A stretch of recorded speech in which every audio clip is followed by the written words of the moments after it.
I want to humbly get this message out there, and if anybody is adjacent or knows Grand Papi Don, that is Donald Trump, I affectionately call him the Pappy, the Grand Pappy of the MAGA movement. He's too old to run for president, so that's how that came about. But I'm going to do this to just look out for him. So I'm not, there's no beef or anything like that. Just to be clear, before I go in, I'm going to talk about the pandemic. That's the elephant in the room. He better figure something out. He better figure something out real quick about how he's going to handle these questions on that debate stage. Just to be clear, I'm not voting Trump at this moment. Anything could change. If he picks Kerry Lake as his VP, then it would be even with comic Dave Smith, if he was running, I would still vote. That's how highly I think of Kerry Lake. It was funny. I was on with a friend of the show, Stephen Ignoramus, and he was like, nah, I can't do a woman. And I forgot that they were in that world. We don't agree on that. That's the homie, no doubt. But Nick Fuentes and them, they don't play when it comes to that kind of stuff. But if he doesn't pick Kerry Lake, then I'm voting comic Dave Smith, just to be clear where I stand. I'm not against Trump or anything, of course, but let's look at this. John Cardillo is Team DeSantis for sure. That's irrelevant. If he has a good take, he has a good take. I've always liked John. I hate that we're kind of on the opposite side of this, but because I'm more Trump than DeSantis, even though I wouldn't vote for either one of them. Here's the thing. Alan said, anyone who considers Dr. Fauci a villain of the pandemic needs to hold his enabler, Trump, to the same standard, period. And very concise, one sentence. There are no lies detected. We need to admit that. And of course, John Cardillo is like, he's Team DeSantis, so he's going to jump on this. He says, yep, Trump crowned Fauci emperor and deferred to him. I can't forgive that. No lies detected again.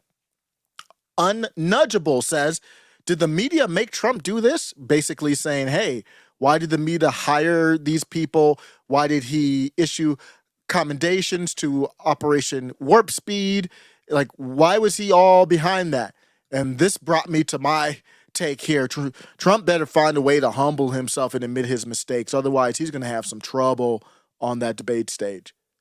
Not a little bit of trouble, a lot of bit of trouble. Somebody replied to me and said, inner circle implants. It's that simple.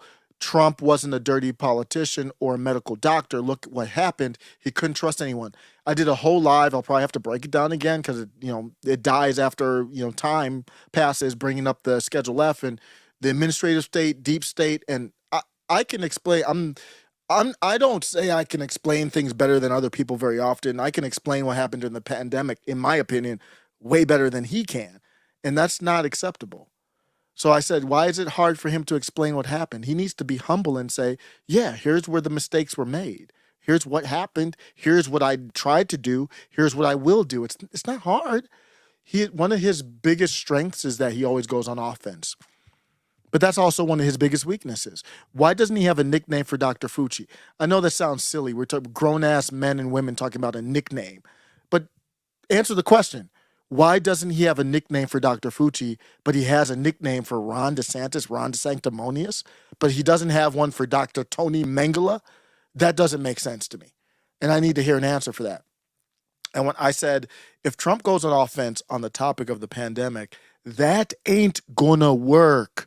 These clips will go viral, these debate clips. If he goes on a debate, he's on the stage with, I hope Vivek Ramaswamy's on there, Ron DeSantis, those are the guys that would go after him with that. This stuff going off on the offense of the pandemic ain't going to work. That's going to backfire. And it will go viral in the circles of people who care about that, not really with the corporate Democrats because they were in favor of the pandemic stuff. But a general knows when to go on offense and when to play defense. This is the reason he and Biden don't want to debate. There's many reasons, but this is the number one reason they don't want to talk about the pandemic. And I'm going to leave you out on this clip. I haven't played it in a minute. I've played it a lot in this channel where I bigged up DeSantis, and Trump is going on the offense against DeSantis's handling of the pandemic, and that's a mistake. DeSantis was excellent on the pandemic. So you might need to, like Kendrick Lamar, be humble, bro. And I'm going to use the audio to play it. It starts out with the pandemic. And great place to start. That's where Ron DeSantis truly shined. One Sunday afternoon in September 2020, Jay Bhattacharya, an epidemiologist at Stanford University, was at home in Los Altos when he got an unexpected call. It was Ron DeSantis, the governor of Florida, and he wanted to talk about the coronavirus. In the early months of the pandemic, Bhattacharya had established himself as an outlier among public health experts. He is one of 3 scientists who drafted the Great Barrington Declaration. So Ron DeSantis reached out to him. Ron DeSantis proactively reached out to, if you follow Jay on Twitter, he's still on Twitter. I don't know how he's able to stick around. He's one of the people who's been against the cabal narrative on the pandemic. So he was like a person that you know, if you were a public official, you would never reach out to. So that's why it's like he was very surprised by this. But Ron DeSantis did reach out. Which argued that many governments were doing more harm than good by shutting down economies and schools. The only practical approach, they said, would be to protect the most vulnerable, mainly by isolating the elderly, and allow everyone else to go about their lives until vaccines and herd immunity neutralized the disease.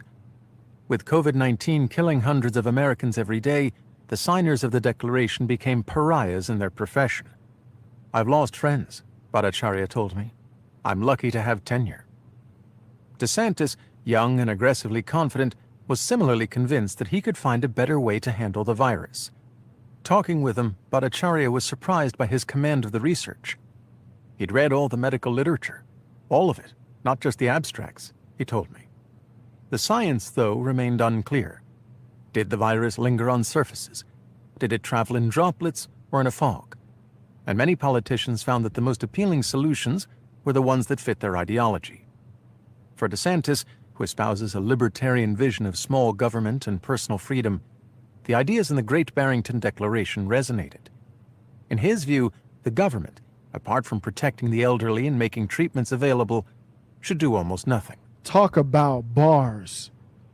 So we look at what happened in 2020 and what was Trump's biggest failure. It was as soon as 2020 hit, he couldn't handle it. And I have never really blamed him for that because everyone was against him. But at the exact same time, you had Ron DeSantis, who did his own research, searched out his own people, talked to his own sources, and he originally did lockdowns for, I think it was 3 weeks, they'll say in the article here in a second, for 3 weeks, and then he said, no, that's not the way. No one else, I don't think anybody else in the country did that. I don't think any other executive in the country did that. That's his campaign ad right there. He doesn't need to do what that Eric Greitens did, busting through a door with the Navy SEAL team. That's a real ad where he really fought for your freedom on a political level. Join the MAGA crew. Get a rhino hunting permit. I don't need to see I'm pro 2A. I don't need to see a gun in your political ad. That goes for you, Marjorie Taylor Greene, or anybody else. I know it's good for commercialization and all that.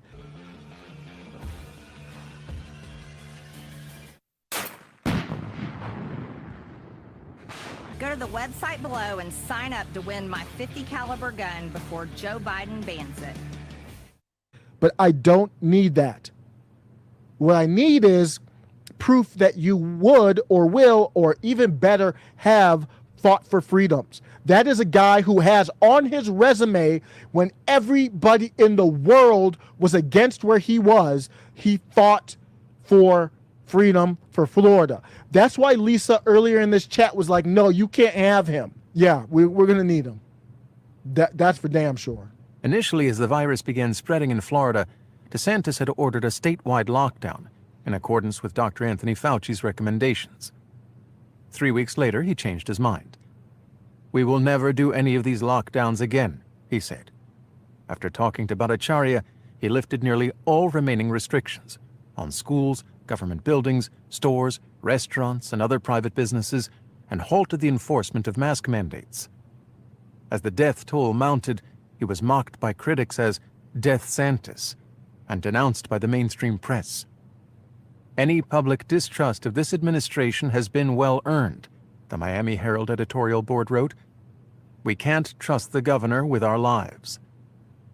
A former political advisor with knowledge of the COVID response told me that DeSantis was unfazed. We were getting crucified, but to him it was just noise. DeSantis revels in defying what he sees as a corrupt and self-satisfied liberal establishment. Those who work closely with him say that he is unique among elected officials in his disregard for public opinion and the press. Ron's strength as a politician is that he doesn't give a fuck, a Republican consultant who knows him told me. Ron's weakness as a politician is that he doesn't give a fuck. Big donors, he doesn't give a shit. Cancels on them all the time. Woo! This is in the New Yorker. This is from the New Yorker, in the New Yorker. So I don't know if this is a concern. I don't know the New Yorker well.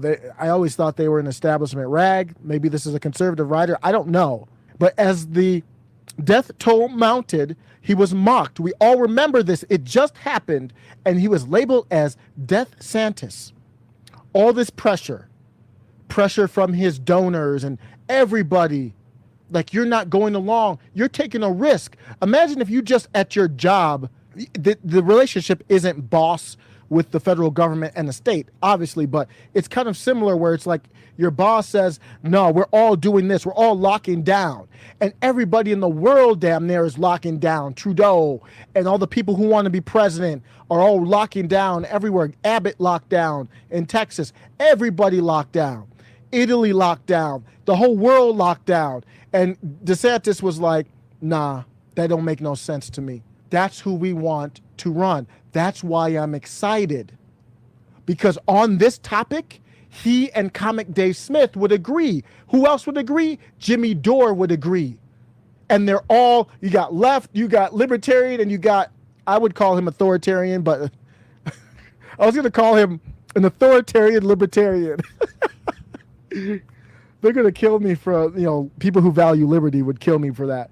I think Ron DeSantis is an authoritarian libertarian. He wants to force his libertarianism on you. But I'm good with that. And Nick Fuentes, if you call him far right or whatever you call him, white nationalist, not in a racist or bad way, but he would agree too. On the fundamental issue, we have to agree on that. Tulsi Gabbard would agree on that. I don't know where Yang stands on that. I have to look that up. How could you not be excited by that? DeSantis revels in defying what he sees as a corrupt and self-satisfied liberal establishment. Those who work closely with him say that he's unique among elected officials in his disregard for public opinion and the press. Ron's strength as a politician is that he doesn't give a fuck. And Republican consultants who know him told me his biggest weakness is that he doesn't give a fuck.